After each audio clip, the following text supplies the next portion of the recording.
Hello everyone, welcome to Chess with ChessFalcon. Today we will be going over some basic opening principles. These principles apply to no matter what opening play, they still apply to determine if your opening play is good or not. The first principle is to develop fast. When I say develop fast, I mean to get your pieces out to good squares as fast as you can. You do not want to waste moves in an open. You do not want to move the same piece twice. For example, bishop e2. F6, then bishop to d3, that's just bad. This square is really bad for the bishop, and you just wasted a move, moving this bishop to e2, then to d3.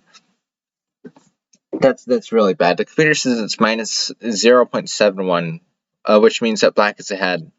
Black is now winning this game by almost a whole pawn, just because you had wasted that move. Bring the bishop to e2 and then to d3. And also because this bishop is so bad on d3. You no longer can get your pawn out to get this bishop out here. If you want to develop this bishop, you have to play b3, followed by bishop b2, and that just uses a lot of moves. I know, that's a pretty ridiculous example. Another sub-rule is you do not want to get your queen out too early. I know many beginners like to try queen h5 as soon as e4, e5 is played, just because they want to play the scholar's mate, and win via the little cheapo queen takes f7 checkmate, but that is really bad. Any experienced player will play something like knight c6, when white is actually going to get his queen kicked around. If you try stuff like this, g6 is played, queen f3, knight f6, and then he is already really bad. Black is developing with gain of time, like for example the g6 move attack the queen, then the knight f6 move is developing while stopping white's threat against f7 checkmate. And he is already much better here. According to the computer, it's minus 0.33. The next opening principle that you must follow whenever you play any opening is to control the center. By the center, I mean these four squares right here. E4, D4, E5, and D5 are where most of the action is going to be. Whether it is trying to control these two squares or the center is occupied by these pieces, you will want to control these four squares right here. And the next opening principle you must follow whenever you play white or black is to castle as fast as you can. I guess not as fast as you can, but it's to castle fast. Like in the Ray Lopez, the Berlin defense, bishop b5, this is Ray Lopez, also called a Spanish game. White castles in Artie, his position is slightly preferable. His king is saved, black's king is in the center, black has to waste 2 moves to get his bishop out, and then he's able to castle. I'm not saying this is bad for black, this is actually very much playable. This is also a bad opening. Anyway, bad opening move order. So don't pay attention to it. I'm just using the castling as an example.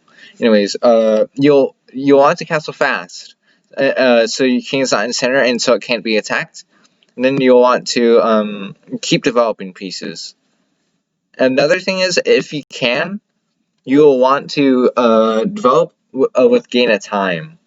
So let's say knight f3, knight c6, bishop b5.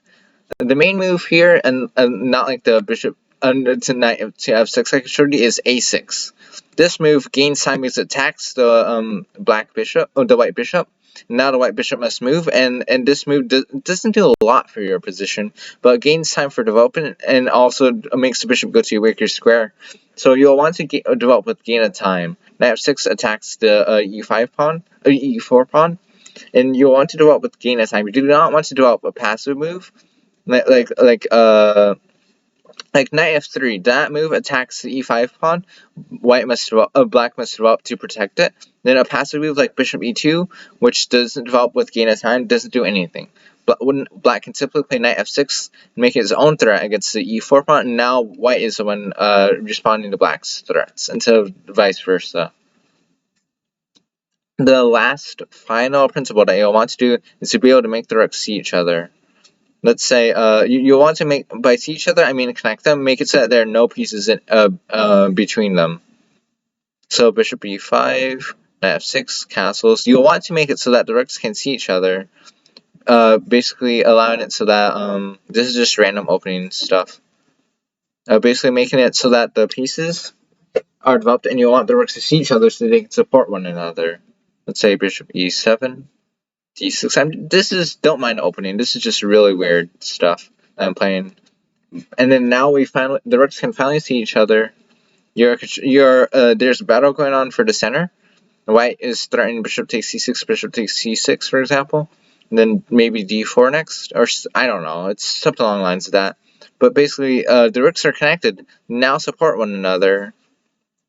And this is a very good position for white. These are the basic opening principles that you'll want to do, and no matter what opening you play, as long as you play these opening principles, your opening will be pretty good no matter what opening you play, as long as the opening follows these principles. Thank you, and I hope you learned a lot from this lesson. I hope that this has helped you a lot, and thank you, and have a nice day.